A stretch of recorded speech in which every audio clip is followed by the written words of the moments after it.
대로 고백한 대로 꼭 이루어집니다, 여러분. 그렇게 믿으십니까? 말한 대로 꼭 되게 돼 있어요. 예. 어떤 집사님 댁에 아주 앵무새 한 마리를, 지혜로운 앵무새 한 마리를 길렀습니다. 오늘 제가 앵무새 이야기 두 번째 합니다. 남자 집사님인데 이분은 날마다 좀 피곤했는지 삶이 집에 들어갈 때마다 아이고 죽겠다, 아이고 죽겠다, 너무 힘들어 죽겠다, 이 말을 입버릇처럼 했더니 이놈의 앵무새가 주인을 닮아 그런지 말할 때마다 같이 아이고 죽겠다, 아이고 죽겠다, 그렇게 말을 했다 그럽니다. 그래서 손님이 찾아가도 아이고 죽겠다, 아이고 죽겠다. 아주 재밌었어요. 그러던 어느 날 이 집사님이 자기 교회 목사님 집에도 앵무새가 있는 것을 알고 목사님 집 앵무새하고 짝을 한번 지어보기 위해 가지고 앵무새를 데리고 목사님 집으로 갔어요. 그랬더니 문을 열고 들어가는데 집사님의 이 앵무새가 아이고 죽겠다 그러는 거예요. 아이고 죽겠다. 그러자 목사님의 집에 있던 앵무새가 답례로 이렇게 한마디 했습니다. 내 믿음대로 될지어다. 예. 웃는 거 보니까 재밌었던 것 같아요. 예. 다음 주는 3편을 드리겠습니다. 예. 말한 대로 됩니다. 아이고 죽겠다. 그러면 믿음대로 됩니다. 우리가 행복합니다. 평안합니다. 말한 대로 될 줄 믿습니다. 그래서 꼭 우리가 고백한 대로 살아가시기를 바랍니다.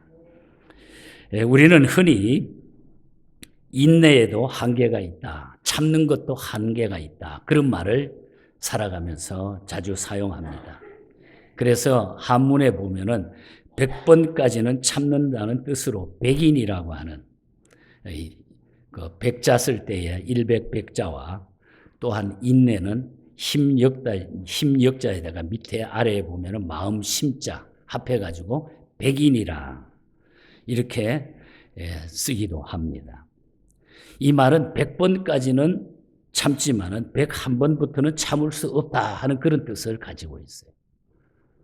본래 인내라고 하는 말은 그 헬라어의 히포네라고 하는 말인데 그 뜻은 밑에서 머무르다 하는 뜻이에요. 밑에서 머물러 있다. 그리고 견디다 하는 뜻입니다. 그 한문이 잘 표현해서 힘역자에다가 마음 심자에 힘 밑에 내 마음이 그냥 눌려 있다. 견딘다. 그 뜻이죠. 그게 인내라는 겁니다. 짓눌러서 힘들고 괴롭고 어려워도 견디는 것이 바로 인내라는 것입니다. 사람들은 참고 또 참아가지고 100번까지는 참을 수 있을지 모르지만은 우리 하나님의 인내는 한이 없으시다 그랬어요. 하나님의 인내는 한이 없이 계속 참아주신다.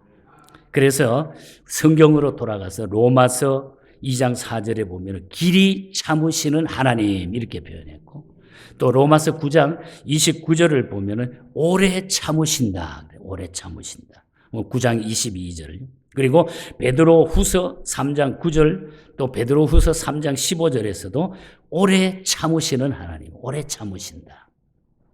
오래 참으신다고 했습니다. 오래라고 하는 이 말의 뜻은 하나, 둘, 셋, 넷 그 수를 셀 수 없이 참으신다는 그 뜻이에요. 수를 셀 수 없이 끝이 없이 참아주신다 그 말이죠. 그래서 이 베드로 전서와 베드로 후서를 수신한 사람들은 당시 초대교회 당시에 사방에 다 흩어져서 살아가는 고난을 받으면서 요즘보다 더 어려운 이 시대에 살아가는 그리스도인에게 편지를 써서 보낸 것이 베드로 전서와 베드로 후서입니다. 로마 정권이 기독교를 막 박해하던 때 그래서 성도들은 그 박해를 조금이라도 피해보고자 여기저기 다 흩어지는 거예요. 박해를 조금이라도 면해보려고.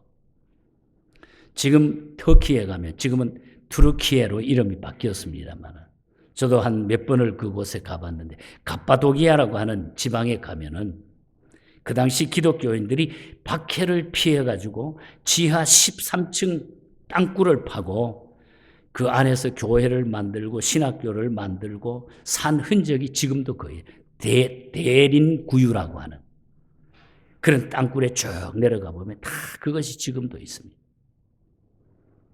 죽음과 고통을 견디며 살아가는 그들에게 베드로 사도는 그때 그 상황을 보고 인내하라, 시험을 참으라, 주님의 재림을 기다리라는 내용의 편지를 써서 보내는 것이 바로 오늘 본문의 내용들이라는 것입니다. 박해받는 성도들이 제기한 의문점은 이것이었습니다. 왜 주님은 살아계신다고 왜 주님은 빨리 악인을 심판하지 않으신가? 왜 저 못된 사람 빨리 좀 처분해 주시면 좋은데 왜 우리를 괴롭히는, 예수 믿는 우리를 괴롭히는, 하나님의 백성을 괴롭히는 왜 저들은 그냥 두느냐 이 말이에요. 왜 악의 세력을 주님은 쳐부숴 주지 않는가? 왜 주님은 빨리 오시지 않는가? 라는 의문을 가지고 그 고난 속에, 고통 속에 있었던 것입니다. 그래서 그것을 알려주고 그것을 위로하고 여기에 대한 정확한 답을 주시기 위해서 베드로 사도가 베드로 전후서를 기록해서 보낸 겁니다. 오늘 우리에게도 그런 의문이 있지 않습니까? 왜 악과 선이 공존하는가? 왜 하나님은 의와 불의가 공존하도록 방치하는가? 한 가지 좋은 것만 남겨두면 되는데 왜 어떻게 보면 나쁜 사람이 더 잘 되는 것 같고 악을 변하고 거짓말하고 이렇게 사는 사람들이 우리보다 더 잘 되는 것 같고 왜 하나님이 이걸 공존하게 하느냐? 우리는 가끔 그런 생각을 할 때가 많죠. 왜 주님은 빨리 오시지 않는가? 빨리 주님 오셨으면 좋겠는데 라는 의문을 제기하게 된다는 것이죠. 그 해답을 오늘 우리는 본문에서 찾을 수 있습니다. 그래서 오늘은 이런 문제들을 오늘 이 시대를 살아가는 혹 여러분들이 이 자리에 나는 너무 살기가 힘들어. 건강도 그렇고 경제적인 것도 그렇고 자녀들도 생각하면 그렇고 너무 나는 힘들어 견딜 수가 없어 하는 분들, 또 우리가 이 시대의 어려움을 겪고 살아가는 우리 모두에게 오늘 이 말씀을 통해서 거기에 대한 해답을 얻을 수 있는 그것이 바로 우리가 더 행복해지는 메시지라는 것을 기억하고 오늘 이 말씀이 여러분 삶에 그대로 적용되기를 축복합니다. 두 가지만 말씀을 드리려고 합니다. 먼저 하나님은 천년을 하루같이, 하루를 천년같이 기다리신다 그랬어요. 8절 말씀해 보니까 사랑하는 자들아 주께서는 하루가 천년 같고 천년이 하루 같은 이 한 가지 일을 잊지 말라.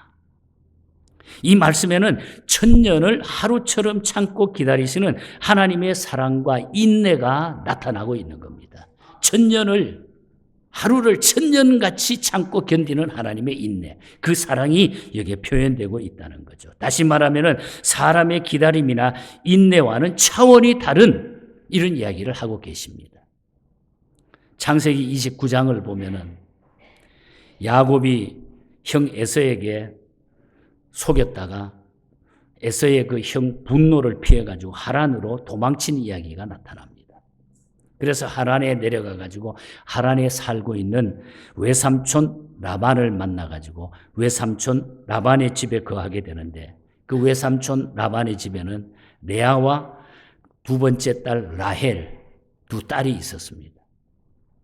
야곱은 둘째 딸인 라헬을 마음에 들어 했어요. 가서 눈이 맞아가지고. 그래서 어느 날 삼촌에게 삼촌 자기 있는 속내를 삼촌에게 다 털어놓고 라헬과 결혼하게 해달라고 간청을 합니다. 그때 외삼촌 라반은 곱게 키운 라헬을 아무 대가 없이 줄 수가 없다고 하면서 그러면 너 7년 동안 우리 집에 찍소리 하지 말고 봉사해 이렇게 말한 거예요. 7년 동안을 봉사해. 그날부터 야곱은 라헬과 결혼하겠다고 하는 일념으로 7년을 성경에 보면 수일같이 열심히 일했다 그랬습니다. 창세기 29장 30절에 보면은 야곱이 라헬을 위하여 7년 동안 라반을 봉사하였으나 그를 연애하는 까닭에 7년을 수일같이 여겼더라. 7년을 했는데도 라헬을 사랑하기 때문에 결혼이라고 하는 것이 있기 때문에 너무 좋아서 수일같이 보냈다. 7년을. 언제 7년이 지났는지 며칠밖에 안 되는 것 같은데 7년이 지나버렸다 하는 그런 얘기죠. 라헬을 향한 사랑, 기대, 희망이었기 때문에 7년 세월이 수일처럼 지나가 버렸다는 거예요. 사랑이라고 하는 것이 있을 때는 7년이 수일처럼 지나가 버린다는 거죠. 그런가 하면은 이런 말이 있습니다. 일각이 여삼추라. 일각이 여삼추라.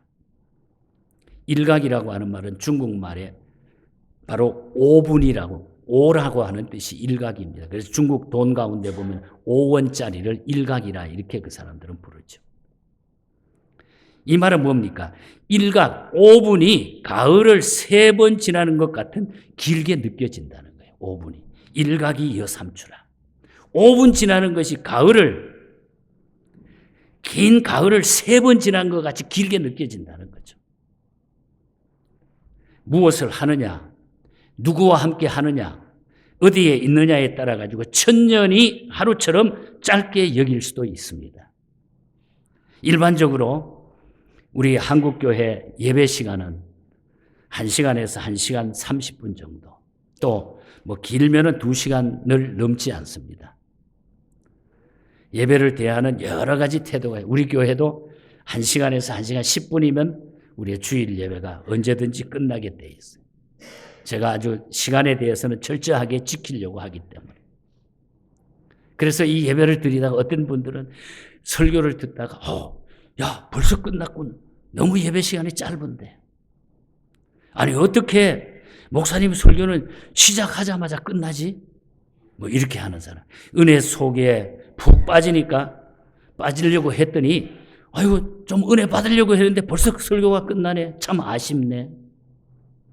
이런 사람들의 얘기를 가끔 들으면은 신바람 나고 일할 맛 나고 설교한 맛이 납니다, 여러분. 목사도 사람이기 때문에. 그런가 하면 이런 사람들도 있어요. 언제 끝나요? 왜 그렇게 잔소리가 많아요? 아니 설교는 몇 분이나 하는 거예요? 왜 맨날 했던 소리 또 하고 했던 소리 또 해요? 미천 다 떨어졌나 보죠? 몸을 꼬고 하품을 해대는 이런 사람 대하면 온몸에 힘이 빠지고 다리가 후들후들 떨리는. 뭐 우리 교회는 그런 분들이 없지만 또 다른 분들도 이런 분들도 있어요. 예배 시간이 뭐 길든 짧든 설교가 길든 짧든 아무런 상관이 없어요. 이유는 끝날 때까지 시작부터 끝날 때까지 졸고 있기 때문에 아무 상관이 없어요. 그저 오늘 현대교회의 교인들의 태도를 그저 한번 이렇게 말해봤습니다. 우리 교회는 그런 분들이 없어서 너무 감사해요. 저는 자부심을 가져요. 제가 좀 부족하지만 어떤 교인이 좋은 교인일까요, 여러분? 예배 시간이 너무 소중하고 아깝고 빨리 지나간다고 느끼는 분들이 좋은 교인이죠.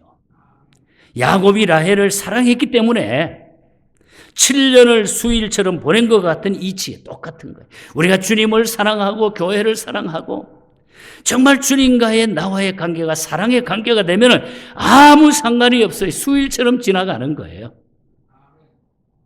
하나님을 사랑하는 사람이라고 하면 7년, 14년, 21년 하루처럼 지나가게 되는 줄 믿습니다, 여러분. 그래서 하나님은 1000년을 하루처럼 기다리시고 하루를 1000년처럼 귀히 여기신다는 거예요.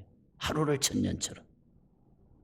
그런데 오늘 우리들의 약점은 너무 서두르고 급하다고 하는 것입니다.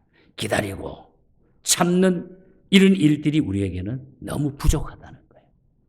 그래 조금만 마음에 안 들면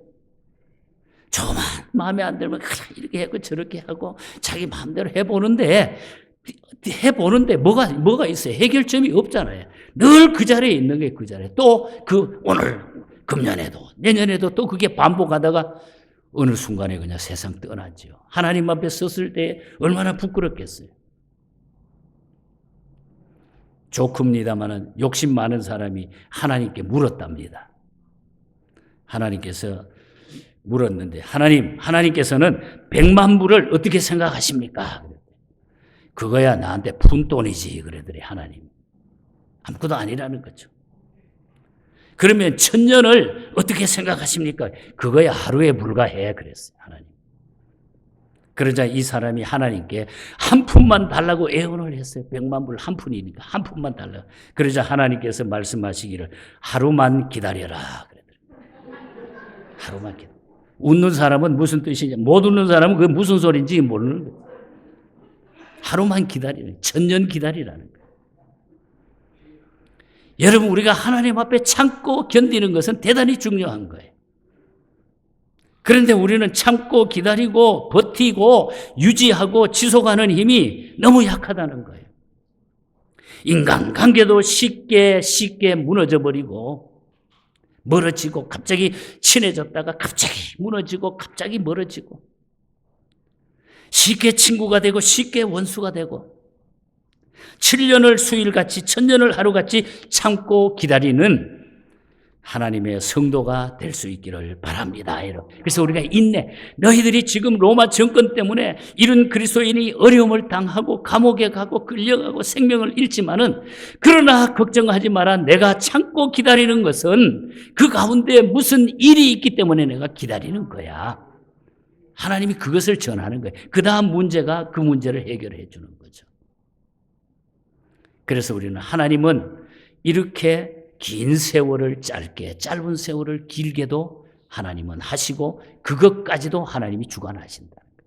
모든 시간들, 모든 세월의 흐름도 하나님의 손에 달려 있는 거예요. 하나님의 손에 달려 있어요. 지구촌에 일어나는 모든 일들도 우연한 일은 하나도 없다는 거예요. 하나님의 손아귀에서 다 움직여 있기 때문에. 그래서 우리는 참고 인내하고 기다리면은 하나님의 백성에게는 반드시 놀라운 일이 있을 줄 믿습니다. 그래서 우리가 함께 참고 기다리면 돼요. 그저 하라는 대로 하면 된다는 거예요. 그 다음에 다른 한 가지의 문제는 멸망치 않고 회개하기를 하나님은 기다리신다는 거예요. 9절 말씀에 보면은 주의 약속은 어떤 이들이 더디다고 생각하는 것 같이 더딘 것이 아니라 오직 너희를 대하여 오래 참으사 아무도 멸망치 않고 다 회개하기에 이르기를 원하노라 그랬어요. 왜 1000년을 참고 2000년을 기다리십니까? 그것은 단 한 명이라도 구원받기를 원하시기 때문에 기다리신다. 우리가 고난받는 중에 우리가 어려움을 당하는 중에 하나님이 왜 악한 사람들을 그냥 두시나? 그래도 그 가운데 하나님께서는 한 영혼이라도 더 구원시키기 위해서 그런 일들이 벌어진다는 거예요. 우리는 이미 고난을 받지만은 우리는 구원된 하나님의 백성이기 때문에 걱정하지 말라는 거죠. 왜? 이 세상이 전부가 아니기 때문에. 여러분 이 세상 살다가 적당한 나이에 떠나는 걸로 우리 인생이 끝난다고 했을 때 얼마나 억울하겠어요. 그러나 우리에게는 세상 떠난 후에 더 좋은 하늘나라가 우리에게 있기 때문에 저 좋은 낙원 이르니 오늘 찬양한 것처럼. 그래서 그것 때문에 한 영혼이라도 더 구원하기 때문에 하나님은 그것을 위해서 기다리신다는 거예요. 사람이 자기 성격을 바꾼다고 하는 것이 쉽지가 않습니다. 베드로는 제자가 된 후에도 그 성격대로 예수님을 섬기고 봉사했어요. 요한은 자기 성격대로 제자 노릇을 했습니다. 그러나 그들이 예수님의 인내를 배우게 되고 예수님의 사랑을 경험한 후에 그의 삶의 질들이 달라지고 다시 말하면 가치관이 다 변한 거예요. 가치관이. 예수님의 인내를 배우고 나니까 가치관이 달라졌다는 거예요. 그래서 우리는 예수 믿는 사람 우리의 성격은 다 각각 달라요. 어떤 데 이럴 때는 저분은 저렇게 하고 이럴 때는 저분은 하고. 근데 우리가 그것을 가지고 나무라고 따질 것이 아니라 성격대로 예수님을 섬기는데 중요한 것은 우리가 예수를 믿게 되면 예수님의 그 인내를 통해서 내 자신이 달라지게 돼 있고 인내를 통해 가지고 우리의 가치관이 바뀐다는 거죠. 어떤 데는 그걸 통해 가지고 나쁜 곳으로 치우치는데 어떤 데는 그것을 통해서 하나님을 섬기는 좋은 일로 그것이 바뀌어진다는 거죠. 이것이 예수 믿는 사람들에게 달라지는 모습입니다. 우리의 삶의 질이 달라지는, 가치관이 변하는 거예요. 리더스 다이제스트라고 하는 잡지에 실린 몇 년 전에 제가 읽었던 그 글인데, 거기 보면은 화병에 꽃은 오랫동안 이렇게 싱싱하게 유지하는 몇 가지 방법이, 제가 좀 뭐 꽃이라든지 뭐 플랜트 가꾸는 거, 식물에 대해서 관심이 많아서 유심히 한번 읽어봤어요. 읽어봤더니 거기에 이렇게 얘기를 했더라고요. 첫 번째, 이 꽃의, 화병의 꽃을 오랫동안 유지하게 하는 방법. 첫 번째는 화병에 차가운 물 대신에 미지근한 물을 넣어야 된다. 너무 차오면 오래 못 간다는 거예요.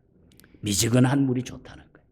두 번째는 물을 흡수하는 단면이 이렇게 자를 때에 바로 자르지 말고 칼이나 가위로 비스듬하게 이렇게 자르면은 그 꽃이 오래 간다는 거예요. 물을 먹는 면적이 많기 때문에. 그 다음에 세 번째는 수면 아래에 들어가 있는, 물 아래에 들어가 있는 잎사귀는 다 떼어내라는 거예요. 그 잎사귀를 안 떼어내면은 그것 때문에 빨리 꽃이 시들 수 있다. 그리고 네 번째는 탈수를 막기 위해 가지고 직사광선을 피하고 또 대형 가전제품 등으로부터 먼 곳에 놓으라. 직사광선이나 아주 전자제품, 가전제품 곁에 가까이 놓으면 거기서 나오는 것 때문에 빨리 시들 수 있다. 그 다음에 다섯 번째는 익은 과일이나 시든 꽃 가까이에 화병을 두지 말라. 익은 과일, 시든 꽃. 시든 꽃 가까이에 두면은, 익은 과일을 가까이에 두면은 거기서 방출해내는 에틸렌 가스가 나오는데 이것 때문에 꽃이 시들어서 금방 죽어버린다는 거예요. 그리고 장미 같은 것은 가시를 제거하지 말라. 제거해버리면 장미꽃은 오래가지 못한다. 가시 있는 그대로 꽂으라. 제가 이 글을 읽으면서 이 가운데 한 가지가 마음에 싹 들어오는 거예요. 시든 꽃을 가까이 하면 싱싱한 꽃이 빨리 시든다는 거. 시든 꽃 가까이에 싱싱한 꽃을 갖다 주면 빨리 꽃이 시든다. 아주 깊은 의미가 있는 그런 메시지였습니다. 여러분, 신앙도 시들고 부정적이고 공격적이고 조급한 사람 곁에 있거나 그들과 교제하면 함께 빨리 우리는 시들어버려요. 어려워도 참고, 힘들어도 투정 부리지 않고, 괴로워도 믿음으로 극복하는 사람과 교제하며 가까이 하면 그 사람에게는 소망이 있고 발전이 있고 항상 앞으로 나갈 수 있는 이런 믿음의 삶이 주어진다고 하는 것입니다. 그래서 대부분이 보면은요, 뭐 우리말에 끼리끼리라고 하는 말이 있잖아요. 그렇게 견디지 못하고 아무렇게나 사는 사람은 끼리끼리 잘 붙어. 끼리끼리. 우리가 하나님 앞에 분명히 생각해야 돼. 시든 꽃 옆에 가면은 우리가 빨리 시들어지는 거예요. 이건 나이를 말하는 게 아니라 우리의 삶의 태도를 이야기한다는 거죠. 하나님은 왜 그토록 오래 참고 계시는 겁니까? 아무도 멸망치 않고 다 회개하게 이르기를 원하시느니라는 말씀을 우리가 주목해야 돼요. 그래서 하나님은 우리를 끝까지 견디게 해 주신다. 그러기 위해서 우리는 정말 바른 신앙, 바른 믿음을 가지고 살아가는 사람들끼리 뭉치고 하나님 앞에 더 열심히 봉사하라는 거예요. 저는 우리 예언교회 모든 성도들이 그런 믿음으로 이 마지막 시대를 살아가시면 좋겠어요, 여러분. 그래야 이 교회가 앞으로 세월이 지나가도 이 교회를 통해서 하나님은 구원의 백성을 많게 해 주실 줄 믿습니다, 여러분. 누가복음 15장을 보면은 참고 기다리시는 하나님의 마음을 설명하고 있는 말씀이 나오죠. 잘 아는 말씀이죠. 바람난 둘째 아들이 하루는 아버지에게 찾아와가지고, 아버지, 나 집 나갈 거예요. 나한테 돌아올 재산 다 미리 주세요. 아버지를 떠나 향락의 도시로 둘째 아들이 나가죠. 그는 몸만 떠난 게 아니고 상속받을 재산을 다 챙겨가지고 떠났습니다. 아버지는 극구 말렸습니다. 지금은 떠날 때가 아니다. 나는 너 없이 못 산다. 사업이 정하고 싶으면 그냥 내 옆에서 이곳에서 해라. 아버지는 간절하게 둘째 아들에게 이야기합니다. 그러나 둘째 아들은 고집을 꺾지 않고 떠났고 나중에 얼마 가지 못해서 아버지가 염려했던 대로 주색잡기의 재산을 다 탕진해버리고 노숙자 신세로 전락해버리고 말았습니다. 그 아들에게 붙인 대명사가 있습니다. 페루냐, 불효자, 탕아, 철부지, 나쁜 놈, 아버지 가슴에 못 박은 놈, 이런 별명이 그 아들에게 붙여지고 만 겁니다. 그런 자식이라고 하면은 기다릴 가치도 없고 다시 받아줄 명분도 없어요. 그런데 우리는 귀한 메시지는 아버지는 그럴 수가 없었던 거예요. 왜? 자기 아들이기 때문에 버릴 수가 없었어요. 낮이면 동구바퀴에 나와가지고 그 아들이 언제는 돌아오나 하고 아버지는 매일매일 기다립니다. 밤이면 등불을 켜놓고 혹시 불 꺼지시면 없는 줄 알고 불 켜놓고 계속 아버지는 아들이 돌아오기를 기다립니다. 언제까지 기다리십니까? 집 나간 자식이 돌아오는 날까지 기다리는 거예요. 이 사건을 노래로 만든 찬송이 바로 317장 찬송입니다. 우리 한국의 전영택 목사님이 가사를 만들고 박재훈 박사님이 이 곡을 작곡을 했습니다. 우리가 마지막에 부를 찬송입니다. 어서 돌아오, 어서 돌아만 오. 지은 죄가 아무리 무겁고 크기로 주 어찌 담당하고 못 받으시리요. 우리 주의 넓은 가슴은 하늘보다 넓고 넓어. 하늘보다 넓고 넓어. 어서 돌아오, 어서 돌아만 오. 우리 주는 날마다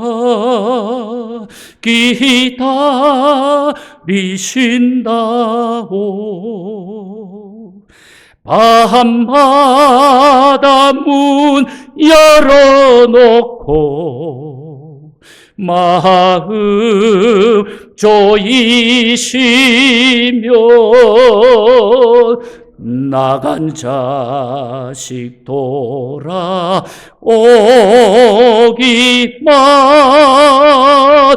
밤새